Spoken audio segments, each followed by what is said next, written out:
Bonjour, je suis André Pitra, 3V Coaching. Bienvenue pour le jour 5 de notre série 50 bonnes raisons de prendre un nouveau départ. Aujourd'hui, nous entrons dans le sujet sensible des relations. Vous avez probablement entendu cette citation de Jean-Paul Sartre, grand philosophe français, qui déclarait « L'enfer, c'est les autres ». Oui. Cela a été souvent interprété à tort comme un acte d'accusation envers les autres, leur imputant la responsabilité de nos problèmes de communication.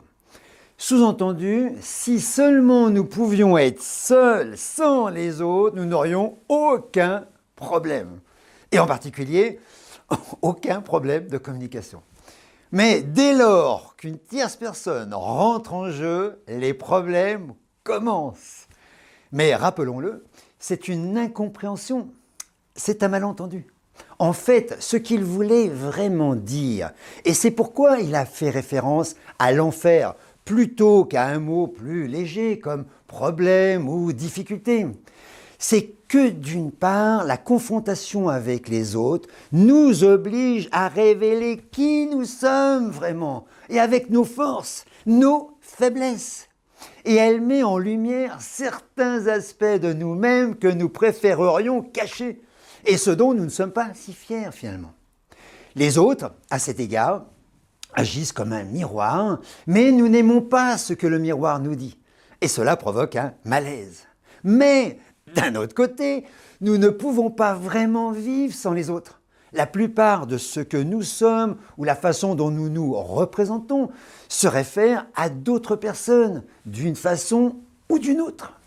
Donc, nous souffrons d'être exposés à d'autres, mais nous ne pouvons pas vivre sans eux. Donc, oui, c'est l'enfer.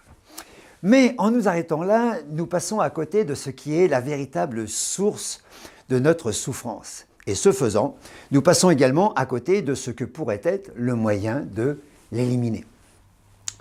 Arrêtons-nous une minute sur cette question. Il y a certaines parties de nous-mêmes que nous n'aimons pas et quand nous devons interagir avec les autres, nous avons 3 options. Première option. Nous essayons de le cacher en portant des masques, des déguisements, des maquillages, en jouant des rôles face aux autres.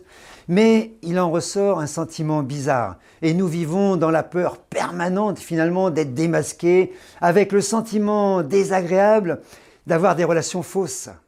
Nous ne nous sentons pas profondément connectés parce que nous sommes de fait dans une certaine forme de mensonge. Deuxième option.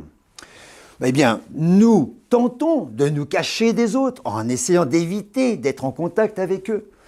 Mais nous nous sentons seuls et souffrons de cet isolement. Troisième option, alors c'est souvent celle que nous vivons, nous essayons de faire avec, nous livrant tels que nous sommes face au miroir que les autres sont. Mais si le reflet qu'ils nous renvoient nous déplaît ou nous surprend trop, alors nous pouvons réagir de façon excessive, préférant blâmer le miroir plutôt que de prendre la responsabilité de ce qu'il nous donne à voir.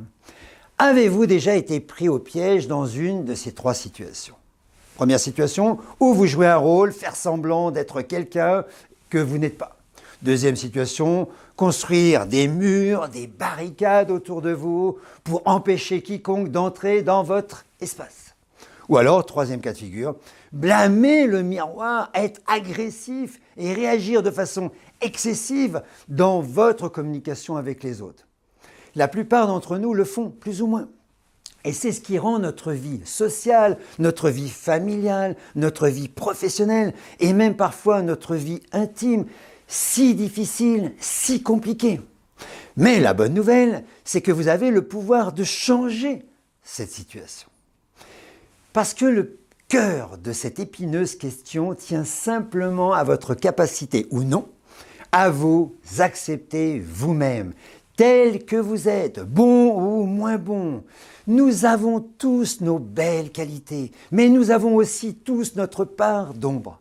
Et apprendre à l'accepter, à vivre en paix avec cette idée, c'est bien là le seul moyen d'arrêter de voir les autres comme une menace Parce que vous n'avez plus besoin de jouer un rôle, vous n'avez plus à vous retrancher dans votre forteresse et vous n'êtes plus étonné donc ni choqué de ce que la confrontation avec les autres révèle de vous-même.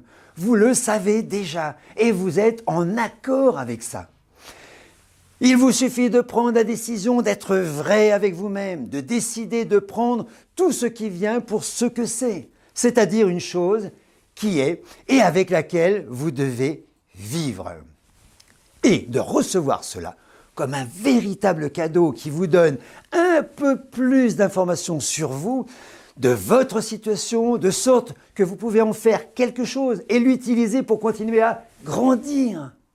Il y a un grand sentiment de paix, de sérénité et finalement de liberté qui vient avec le fait de vous accepter tel que vous êtes vraiment, de chercher d'obtenir la vérité sur vous-même et d'être reconnaissant de tout ce que vous êtes. Vous méritez cette paix, vous méritez cette sérénité. Et oui, vous méritez cette liberté. Alors je pense qu'on peut dire que le fait d'obtenir tout cela constitue, c'est certain, une très bonne raison de prendre un nouveau départ. Dans certains de nos programmes, nous développons des outils pour découvrir qui vous êtes vraiment sur tous les aspects de votre vie. Ce sont des outils extrêmement puissants pour être en paix avec vous-même et commencer à voir la vie avec plus de clarté. Pour le prochain épisode de cette série, je vous retrouverai jeudi prochain. D'ici là, samedi, vous retrouverez Eric. En attendant, bon courage et à bientôt.